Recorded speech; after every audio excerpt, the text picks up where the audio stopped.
I'm sharing with you today a short episode where the question that's being asked is maybe even more important in a way than the answer. Welcome to this provocative and heartfelt podcast where patriarchy is defined as a paradigm that both men and women uphold in different ways. Here you get to listen in on genuine conversations between leaders from around the world to discover more mutual respect and less division, as well as more pleasure and love in your life. My name is Dévashi Shakti, and you are warmly welcome to be part of these beyond patriarchal sex conversations. All right, so is romantic love, the paradigm of romantic love in particular, is it an illusion? I don't mean romance itself. I don't mean beauty itself or love itself or relationship itself.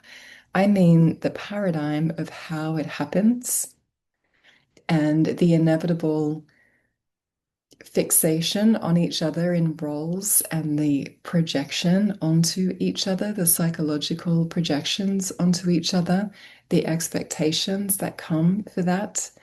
And, it's very normalized in our language. And one example of many is I read a few days ago. It was probably an ad for a dating website. It said, looking for a wife as and I just found it so incredibly unappealing, um, where it's not looking for partnership, it's not looking for true love, it's not looking for um, yeah, a soulful spiritual union. It's looking for a wife, a utility, a function, kind of without the soul in it, or at least the role being more important than the inner experience.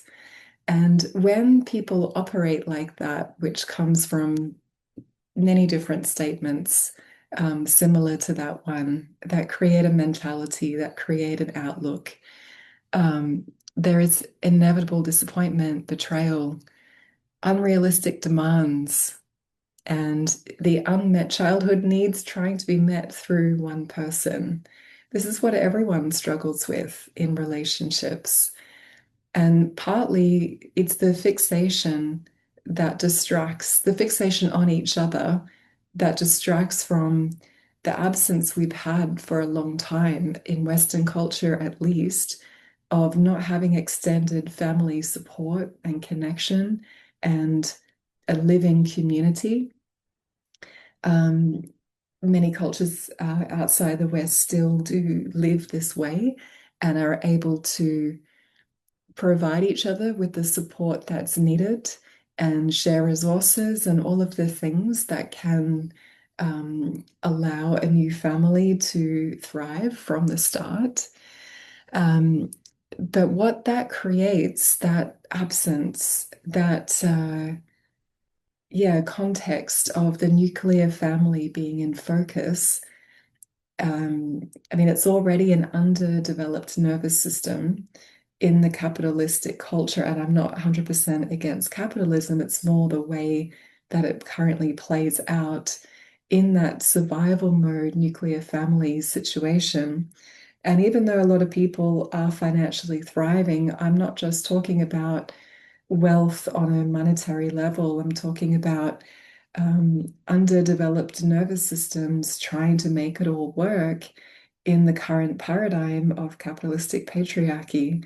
Underdeveloped because that greater network, that greater web of connection, of emotional support and practical support is removed. There's so many variables with all the different human level dynamics that go on that make the romantic relationship paradigm that we've all been sold full of traps. And, you know, part of what's missing, and the big part of what's missing is that important things are not also in focus. such as identification within as being a whole being. That's so different. And it's starting to happen. It's just starting to happen on a collective level amongst probably the younger generation the most, where instead of just, you know, adapting to the single status and the longing for, um, fitting into society the way that it is, and, thinking that is success, thinking that you've made it if you're fitting into all of these paradigms, um, that's not putting identification within as being a whole being first. So I'm not saying there's anything wrong with relationship or family or um, the essential things of what I just mentioned, but when it has within it a total forgetting and not including uh, feeling as a whole being in oneself, and also not seeing and respecting that whole being in each other when in the relationship. And that's where it goes into those roles and expectations and betrayals and unrealistic, um, unmet needs and all of this is where soul path and purpose is not in focus, because that more than human self um, is seen as irrelevant, unimportant. Um, maybe if your nervous system were not in survival mode, that sense of divine connection of both a man and a woman, can evolve and flourish into another level. But what I mean to say here really is that when that is the beginning point, when sovereign love and relating as sovereign beings is the primary ground for relating, there is far less or even no delusion and projection in that to a degree. It's incredibly different to the paradigm that everyone alive today has been sold of how to be and how to do relationship.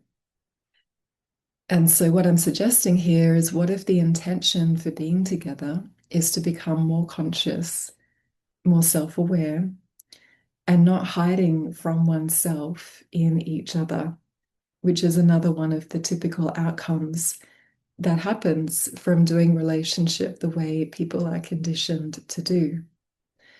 And so, one of the questions for today is what I'm saying here accessible only when your nervous system is not in survival mode? Is that true?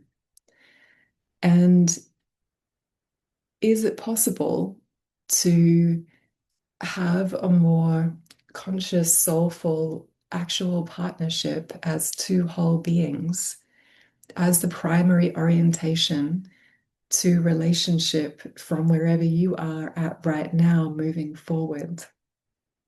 Because I would call that the post-patriarchal nervous system, whether we're talking about a woman or a man, and what might be possible to feel within yourself, to see within the other, and experience together if that were your starting point.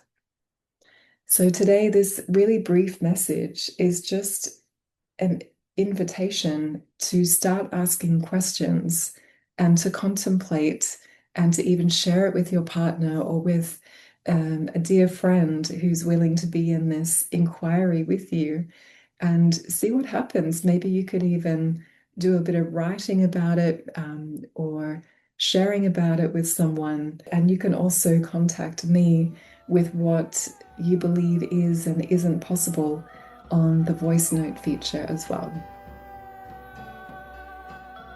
Thank you for sharing this episode if it's moved you, and know that saving or sharing it around, it genuinely helps to spread this message and also to attract more interesting speakers to join the Beyond Patriarchal Sex conversations. And there is much more to come, so keep tuning in to these weekly episodes so that we can all be part of shifting division into connection for ourselves and for the coming generations.